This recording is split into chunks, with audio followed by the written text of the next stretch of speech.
บทที่8บทสวดธรรมจักรกับปวัตนสูตรเอวัมเมสุตังเอกังสัมมยังภควาทานัสสิยังวิหารติอิสิตัปปะเนมิคทาเยกัตตะระโขภควาปัญจวัคคีเยภิกขุอามันเตสิเทวเมพิกเวอันตาปภชิเตนะนะเสวิตพาโยจายังการเมสุตามสุขานิการนิโยโคคิโนคัมโมโปทุชนิโกอนะริโยอนัตสันหิโตโยจายังอัตตกิลมัฏฐานิโยโคทุกโขอนะริโยอนัตสันหิโตเอเตเตพิกเวอุทโภอันเตอนุปคัมมะมัชฌิมาปฏิปทาตถาคตเตนะอภิสัมพุทธาจักขุกรณียานะกรณีอุปสมัยยะอภิญญายะสัมโพธายานิพพานายะสังวัตติกตมาจะสาภิกขเวมัชฌิมาปฏิปทาตถาคตเตนะอภิสัมพุทธาจักขุกรณียานะกรณีอุปสมัยยะอภิญญายะสัมโพธายานิพพานายะสังวัตติอายะเมวะอริโยอัฏฐังคิโกมัคโคเสยถีทางสมมาทิฏฐิสมมาสังกัปโปสมมาวาจาสมมากัมมันโตสมมาอาชีโวสมมาวายาโมสมมาสติสมมาสมาธิอายังโผสาภิกขเวมัชฌิมาปฏิปทาตถาคตเตนะอภิสัมพุทธาจักขุกรณียานะกรณีอุปสมัยยะอภิญญายะสัมโพธายะนิพพานายะสังวัตติ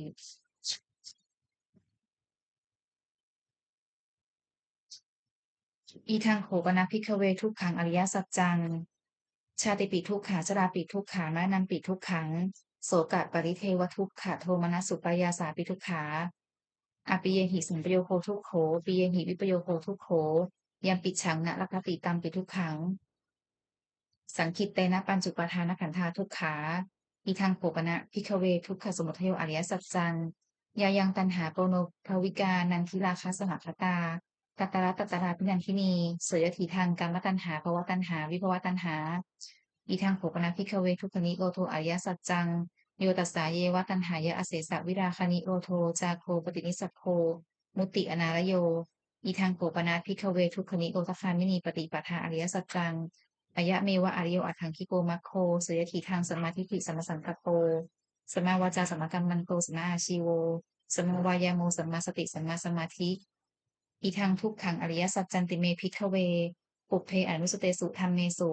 จักขุงอุตปาทิญาณังอุตปาทิปัญญาอุตปาทิวิชชาอุตปาทิอาโลโกอุตปาทิ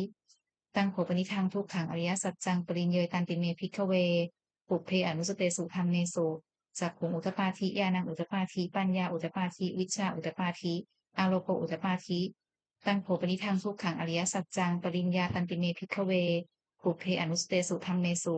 จักขุงอุตปาทิญาณังอุตปาทิปัญญาอุตปาทิวิชชาอุตปาทิอาโลโกอุตปาทิ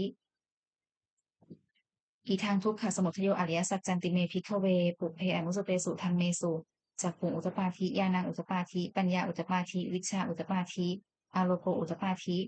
ตั้งโขปนิทางทุกขสมุทัยโยอริยสัจจังปหาปัพพันติเมพิกขเวปุพเพอนุสเตสุธรรมเมสุจักขุงอุตปาทิญาณังอุตปาทิปัญญาอุตปาทิวิชชาอุตปาทิอาโลโกอุตปาทิตั้งโขปนิทางทุกขสมุทัยโยอริยสัจจังปหินันติเมพิกขเวปุพเพอนุสเตสุธรรมเมสุจักขุงอุตปาทิญาณังอุตปาทิปัญญาอุตปาทิวิชชาอุตปาทิอาโลโกอุตปาทิอีทังทุกขนิโรโทอริยสัจจันติเมพิกขเวปุพเพอนุสเตสุธรรมเมสุจักขุงอุตปาทิญาณังอุตปาทิปัญญาอุตปาทิวิชชาอุตปาทิอาโลโกอุตปาทิตั้งโขปนิทังทุกขนิโรโทอริยสัจจังสัจฉิกากับพันติเมพิกขเวปุพเพอนุสเตสุธรรมเมสุจักขุงอุตปาทิญาณังอุตปาทิปัญญาอุตปาทิวิชชาอุตปาทิอาโลโกอุตปาทิตั้งโขปนิทังทุกขนิโรโทอริยสัจจังสัจฉิกตันติเมพิกขเวปุพเพอนุสเตสุธรรมเมสุจักขุงอุตปาทิญาณังอุตปาทิปัญญาอุตปาทิวิชชาอุตปาทิอาโลโกอุตปาทิอีทางทุกขนิโรธคามินีปฏิปทาอริยสัจจันติเมพิกขเวปุพเพอนุสเตสุธรรมเมสุจักขุงอุตปาทิญาณังอุตปาทิปัญญาอุตปาทิวิชชาอุตปาทิอาโลโกอุตปาทิตั้งโขปนิทังทุกขนิโรธคามินีปฏิปทาอริยสัจจังภาเวตัพพันติเมพิกขเวปุพเพอนุสเตสุธรรมเมสุจักขุงอุตปาทิญาณังอุตปาทิปัญญาอุตปาทิวิชชาอุตปาทิอาโลโกอุตปาทิตั้งโขปนิทังทุกขนิโรธคามินีปฏิปทาอริยสัจจังภาวิตันติเมพิกขเวปุพเพอนุสเตสุธรรมเมสุจักขุงอุตปาทิญาณังอุตปาทิปัญญาอุตปาทิวิชชาอุตปาทิอาโลโกอุตปาทิยาวกีวัจเมอิเมสุจตุสุอริยสัจเจสุเอวันติปริวัตตังทวัตสาการังยถาภูตังยานัคสนังนสุวิสุทธังอโหสิ เนวตาวาหังภิกขเวสเทวเกโลเกสมาลเกสพรหมเกสสะมณพรหมนิยาปัจฉายสเทวมนุสายะอนุตตรังสัมมสัมโพธิงอภิสัมพุทโธปัจจัญญาสิงยะโตจักโภเมภิกขเวอิเมสุจตูสุอริยสัจเจสุเทวันติปาริวัตตังทวัฏสาการังยถาภูตังญาณทัสสนังสุวิสุทธังอโหสิอาคาหังภิกขเวสเทวเกโลเกสมาลเกสพรหมเกสสะมณพรหมนิยาปัจฉายสเทวมนุสายะอนุตตรังสัมมสัมโพธิงอภิสัมพุทโธปัจจัญญาสิงญาณัญจักปนเมทัสสนังอุทปาทีอกุมปาเมวิมุตติอายมันติมาชาตินัตถิธานิปุณพโวติวิคัมโวจักภควาอัตตมนาปัญจวัคคียาภิกขุภควโตภาสิตังอภินันทุงอมัสมิงจักปนะเวยากรณสมิงพัญญมาเนอายสมัตโตโกนทัญญสัพวิรชังวีตัมมะลังธรรมจักขุอุตปาทิยังกินจิสมุทยธรรมังสัพพันตังนิโรธธรรมมันติปวัติเตจักภควตาธรรมจักเกภูมิมาเทวาสัทธมนุสาเวสุงเอตัมภควตาพราณสิยังอิสิกปเนมิคทาเยอนุตตรังธรรมจักกังปวัติตังอปวัติยังสมเนนวาพรามเนนวาเทเวนวามาเรนวาพระมุนาวาเกนสิวาโลกัสมินติภูมานังเทวานังสัทธังสุตวาจตุมหาราชิกาเทวาสัทธมนุสาเวสุงจตุมหาราชิกานังเทวานังสัทธังสุตวาตาวติงสาเทวาสัทธมนุสาเวสุงตาวติงสานังเทวานังสัทธังสุตวายามาเทวาสัทธมนุสาเวสุงยามานังเทวานังสัทธังสุตวาตุสิตาเทวาสัทธมนุสาเวสุงตุสิตานังเทวานังสัทธังสุตวานิมมานรติตีเทวาสัทธมนุสาเวสุงนิมมานรตินางเทวานังสัทธังสุตวาปรณิมมิตวสวัตตีเทวาสัทธมนุสาเวสุงปรณิมมิตวสวัตตีนางเทวานังสัทธังสุตวาพระมัคคายิกาเทวาสัทธมนุสาเวสุงเอตังภควตาพราณสุยังอิสิตปเนมิคทายเยอนุตตรังธรรมจักกังปวัติตังอปวัติยังสมเนนะวาพรามเนนะวาเทเวนวามาเรนะวาพรหมุนาวาเกนะจิวาโลกัสมินติอิติหาเตนะคเนนะตนะโมหุเตนะยาวะพรหมโลกาสัตโธอภุคคัจฉิอายัญจะทัสสะหัสสีโลกธาตุสังกัมปิสัมปกัมปิสัมปเวทิอัปปมาโนจะโอลาโลโอภาโสโลเกปาตุละโหสิอติกรรมเมวะเทวานังเทวานุภาวังอักขโขภควาอุทานังอุทาเนสิอัญญาสิวัตโพโกนทันโยอัญญาสิวัตโพโกนทันโยติอิติหิหังอายสมัตโตโกนทันยสสะอัญญาโกนทันโยเตวะนามังอุโหสีติบทที่9พุทธานุสติอิติปิโสภควาอรหังสัมมาสัมพุทโธวิชชาจรณะสัมปันโนสุขโตโลภวิทูอนุตตโรปุริสธรรมสารถิสัทธาเทวามนุสสานังพุทโธภควาติบทที่10ธรรมานุสติสวากขาโตภควตาธัมโมสันทิฏฐิโกอากาลิโกเอหิปัสสิโกโอปนายิโกปัจจตังเวทิตโควินยูหีติบทที่11สังฆานุสติสุปฏิปันโนภควโตสาวกสังโฆอุสุปฏิปันโนภควโตสาวกสังโฆยายาปฏิปันโนภควโตสาวกสังโฆสามีจิปฏิปันโนภควโตสาวกสังโฆยะทิทางจัตตาริปุริสยุทธานิอัตถาปุริสปุคคลาเอสัพพะวะโตสาวกสังโฆอาหุเนยโยปาหุเนยโยทัคคิเนยโยอัญชลีกะระนิโยอนุตตรังปุญญเขตังโลกัสสาติบทที่12สกัตตวาสกัตตวาพุทธรัตนังโอสถังอุตมังวรังหิตังเทวมนุสานังพุทธเตเชนะโสทินานัสสันตุปัฏฐวาสัพเพทุกขาวูปัสเมตุเตสกัตตวาธรรมรัตนังโอสถังอุตมังวรังปริลาหุปสัมมนังธรรมเตเชนะโสทินานัสสันตุปัฏฐวาสัพเพพยาวูปัสเมตุเตสกัตตวาสังครัตนังโอสถังอุตมังวรังอาหุเนยังปาหุเนยังสังคเตเชนะโสทินานัสสันตุปัฏฐวาสัพเพโรคาวูปัสเมตุเตบทที่13พระคาถาชินบัญชรสมเด็จพระพุทธาจารย์โตพรหมรังสีชยาสนากตาพุทธาเชตวามารังสวาหานังจตุสัจจาสัพพังรสังเยปิวินสุนนราสภาตันหันกราทิวพุทธาอัตถาวิสตินายกาสัพเพปฏิทิตามยหังมัพพเกเตมุนิสราสีเสปฏิทิโตมยหังพุทโธธรรมโมทวิโรจเนสังโฆปฏิทิโตมยหังอุเรสภาคุณากโรหัทเยเมอนุรุทโธสาลีปุตโตสทัคคิเนโกนทันโยปติภาคสมิงโมคลาโนจวามะเก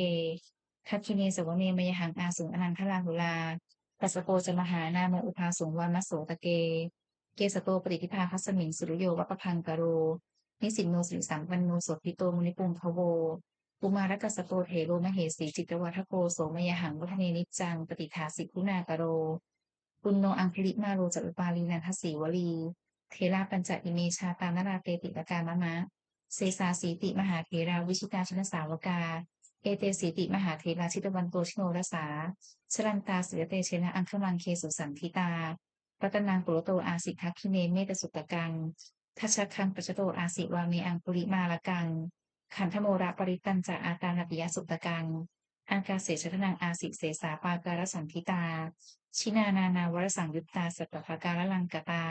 วตาปิตาทิสัญชาตาพาหิรัชตุปัทถวาอาเสสาวินิยังยันตุอนันตชินะเตชะสาวัสโตเมสกิจเจนะสทาสัมพุทธปัญชเรชินะปัญชระมัชฉัมหิวิหารันตังนหีตะเลสทาปาเรนตุมังสัพเพเตมหาปุริสาสภาอิเจวมันโตสุกุโตสุรักโขชินานุภาเวนะชิตุปัทถโวธรรมานุภาเวนะชิตาริสังโฆสังฆานุภาเวนะชิตันตรายโยสัทธรรมานุภาวปาริโตจารานิชินะปัญชเรติบทที่14บทสวดพาหุงมหากา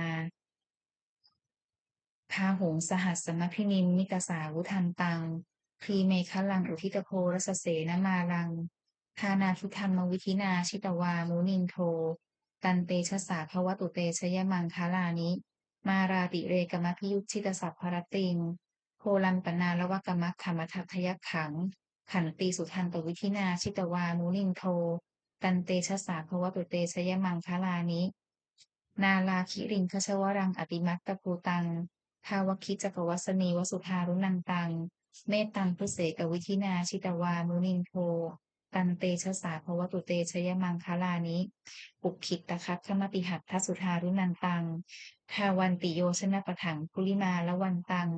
อิทธิพิสังคตมโนชิตวามุนินโทตันเตชะสาภวตุเตชยมังคลานิกัตตวานกัตถมุทรังอิวคัพพินุยาจินจายะทุทธวจนังชยกายมัชเช สันเตนะโสมวิธินาชิตวานุนินโทตันเตชะสาภวตุเตชยมังคลานิสัจจังวิหายมาติสัจจกาวาทะเกตุงวาทาพิโรปิตมะนังอติอันทภูตังปัญญาปทีปชริโตชิตวานุนินโทตันเตชะสาภวตุเตชยมังคลานิ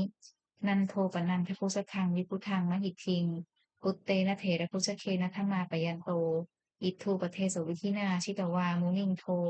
ตันเตชะสาภวตุเตชยมังคลานิ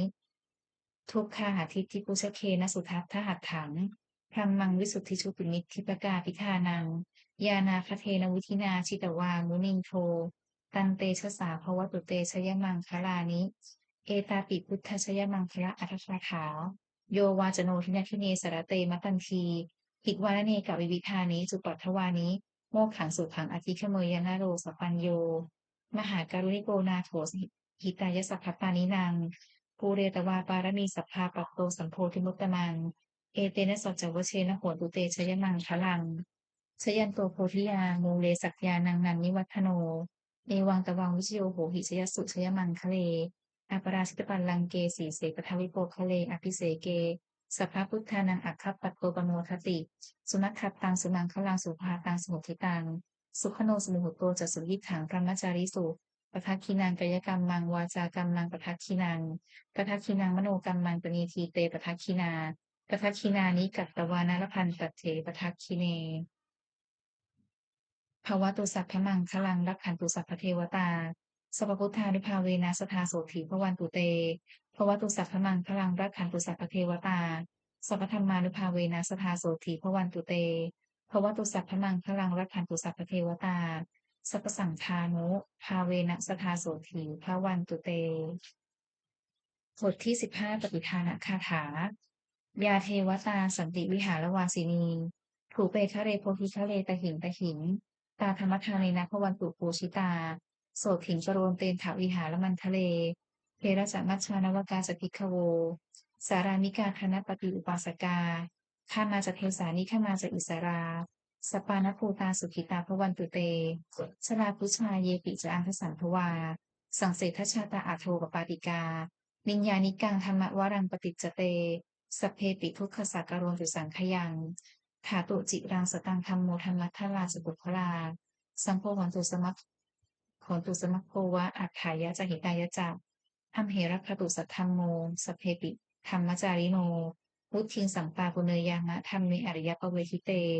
ปสันนาโหนตุสัพเพติปานิโนพุทธศาสเนสมาทารังปเวชฉันโตกาเลเทวปวัสสตุ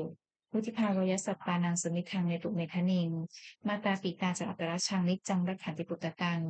เอวังธรรมเมนราชาโนปชังรักขันตุสัพพทา บทที่19เทวตาอุโยชนะคาถาบทส่งเทวดาทุกขปัตตาจนิทุกขาพยปัตตาจนิพยาโสกปัตตาจนิโสกาโหนตุสัพเพปิปานิโน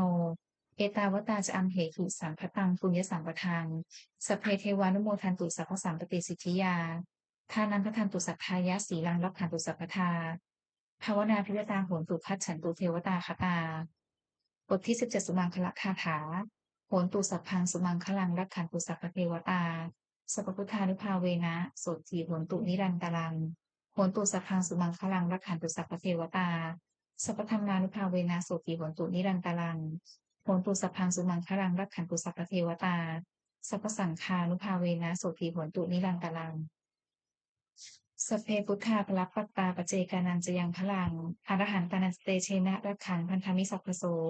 สัพเพพุทธาภลัพปัตตาปเจกานันจะยังพลังอรหันตานันเตเชนะรักขังพันธมิสัพพโสสัพเพพุทธาภลัพปัตตาปเจกานันจะยังพลังอรหันตานันเตเชนะรักขังพันธมิสัพพโสสัพเพพุทธาภลัพปัตตาปเจกานันจะยังพลังอรหันตานันเตเชนะรักขังพันธมิสัพพโสสัพเพพุทธาภลัพปัตตาปเจกานันจะยังพลัง อรหันต์ปรัญจเตชนะรักขังพันธามิสัพพโสสพเพพุทธาภลัพปัตตาปเจกานันจะยังพลังอรหันต์ปรัญจเตชนะรักขังพันธามิสัพพโสพี่นกสพเพพุทธาภลัพปัตตาปเจกานันจะยังพลังอรหันต์ปรัญจเตชนะรักขังพันธามิสัพพโสสพเพพุทธาภลัพปัตตาปเจกานันจะยังพลังอรหันต์ปรัญจเตชนะมิสัพพโสสพเพพุทธาภลัพปัตตาปเจกานันจะยังพลังอรหันต์ปรัญจเตชนะรักขังพันธามิสัพพโส พูดพูดด้วยอานุภาพแห่งสัจจะอธิษฐานอานุภาพแห่งความเพียรและอานิสงส์แห่งการบูชาพระรัตนตรัยด้วยการสาธยายบทสวดมนต์พระสุตตปริตและพระคาถาเหล่านี้ขอความสุขสวัสดีจงมีแก่ข้าพเจ้าขอให้พ้นจากภัยทั้งปวงขอให้ข้าพเจ้าเจริญทางโลกและทางธรรมขอพระเทพเทวดาทั้งหลายโปรดอนุโมทนาในการสวดสาธยายมนต์และธรรมะเหล่านี้เมื่ออนุโมทนาแล้วโปรดอวยพรให้แก่ข้าพเจ้าและพระจุดมงคลพระปิตายอดเศรษฐีเหรียญยอดเศรษฐีเหรียญแม่ปู68เราจงวัตถุมงคลทั้งปวงที่สั่งสิ่งสร้างขึ้น ให้เปี่ยมด้วยอานุภาพแห่งพระปริตรจงเสด็จศักดิ์สิทธิ์ทุกประการเทอญสาธุบุญกุศลของข้าพเจ้าทั้งหลายอันเกิดจากการสวดมนต์เจริญจิตภาวนาขอน้อมถวายเป็นพุทธบูชาสังฆธรรมบูชาสังฆบูชาขอผลบุญนี้จงส่งผลถึงผู้ที่จิตศรัทธาร่วมสวดมนต์เจริญจิตภาวนาทุกท่านขอจงปลอดจากภัยทั้งปวงพ้นจากความทุกข์กายทุกใจทั้งสิ้นประสบความสำเร็จเจริญรุ่งเรืองในที่การงานชนะต่ออุปสรรคและมารทั้งหลายสมบูรณ์พร้อมด้วยทักษะสมบัติบริวารสมบัติมีดวงตาเห็นธรรม สำเร็จในการวิปัสสนากรรมฐานเกิดปัญญาญาณและเจริญรู้จุดปิฎกพรชัยทั้ง4คืออายุวันนะสุขภาละเทินขออนุโมทนาบุญกับครอบครัวยศดีทุกท่านค่ะสาธุ